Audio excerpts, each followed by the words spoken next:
Welcome back to another episode of You're Not Crazy, You're Exhausted.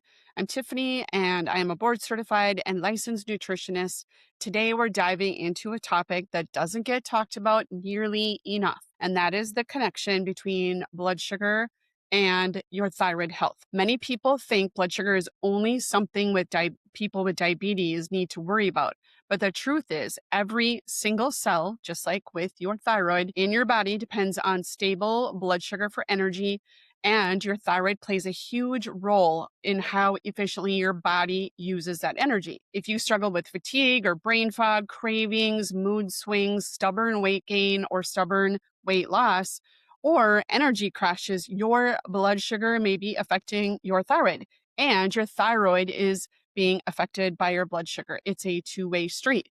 So today we're going to talk about this two-way relationship and discuss why blood sugar matters for your thyroid hormone function, how insulin resistant impacts your metabolism, and practical ways to support both.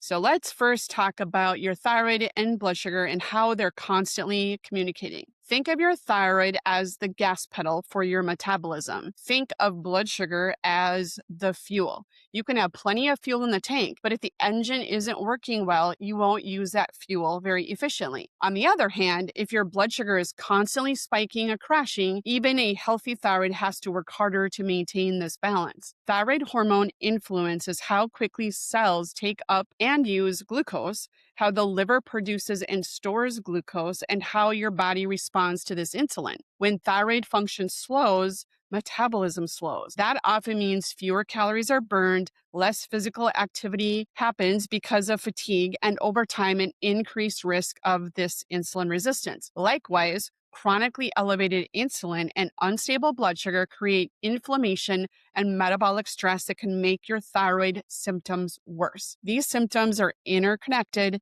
They are not separate. We cannot treat them as separate. The blood sugar swings can feel like thyroid symptoms, and this is where we can get stuck sometime. One reason people get confused is because blood sugar imbalance and hypothyroidism share many of these same symptoms. Both can cause fatigue, brain fog, difficulty concentrating, mood changes, cravings, weight gain, or difficulty losing weight. Low energy is a big one. Feeling shaky or irritable when meals are delayed is a telltale sign. Many people assume their thyroid medication isn't working when in reality, they may be riding a blood sugar roller coaster all day long. I definitely have been there, and I am not diagnosed with diabetes. A breakfast of coffee and a pastry or a muffin may create a rapid blood sugar spike followed by a crash 2 hours or less later. Then comes another coffee, another snack, another crash, and the cycle just keeps repeating. Your body spends the entire day trying to restore balance. We just get in its way. Stable blood sugar means more stable energy, fewer cravings, better focus, and often fewer symptoms that people mistakenly attribute solely to the thyroid. Let's talk about the insulin resistance and the thyroid connection. Insulin is the hormone that helps move glucose from your bloodstream into your cells to be used for energy. Over time, frequent blood sugar spikes can make cells less responsive to insulin. The pancreas has to produce more and more insulin to get the same effect. High insulin levels don't just affect the blood sugar, they also promote fat storage, increase inflammation, and can make weight loss much more difficult. Research suggests that insulin resistance may also influence thyroid hormone metabolism and is associated with higher prevalence of thyroid disorders, particularly in people with obesity and metabolic syndrome.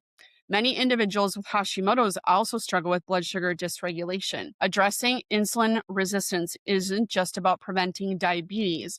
It is one of the core foundations of your health. It's about improving metabolic flexibility, reducing inflammation, and creating an environment where thyroid function can be better supported. And this is all accomplished in my Total Health Reset program. Now we need to talk a little bit how protein is involved in this. We're talking about protein all the time these days, and it's not just a buzzword, but you have to know why it's important and the best way to implement it. One of the best ways to improve your blood sugar control has nothing to do with avoiding all the carbohydrates out there except for the processed ones. It's about building and maintaining your muscle. Muscle is one of the body's largest sites of glucose disposal.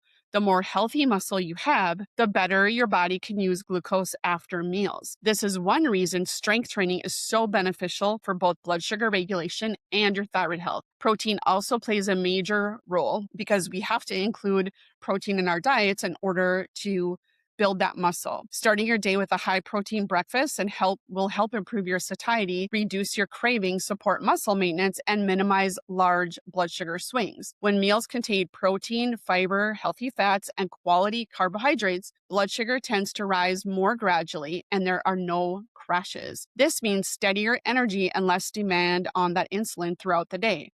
Rather than fearing carbohydrates, focus on building balanced meals that nourish your metabolism. Now, here are some simple strategies to support both your blood sugar and your thyroid health. This is the good news.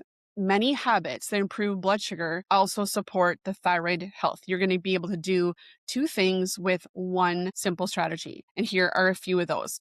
You're going to prioritize protein at every meal. You need to get enough fiber from vegetables, legumes, fruits, nuts, seeds, and whole grains if you can tolerate them. And then strength train 2 to 4 times per week to preserve your muscle and improve your insulin sensitivity. Take a 10 to 15-minute walk after meals to help muscles use circulating glucose. Manage your stress. I know that's easier said than done, but it's something you need to implement in your daily life because elevated cortisol can increase blood sugar and impair thyroid hormone conversion. You need to prioritize the sleep too, because even one night of poor sleep can reduce insulin sensitivity and increase hunger hormones the very next day. You don't have to be perfect, but small, consistent habits create meaningful improvements over time. If there's one thing I hope you remember from today, it's this. Your thyroid and your blood sugar are partners in regulating your metabolism. When one is struggling, the other often feels the effects. Supporting blood sugar isn't just about avoiding diabetes. It's about energy improvement, reducing inflammation, protecting your muscle, supporting hormone balance, and helping your body function the way it was designed to. So instead of focusing only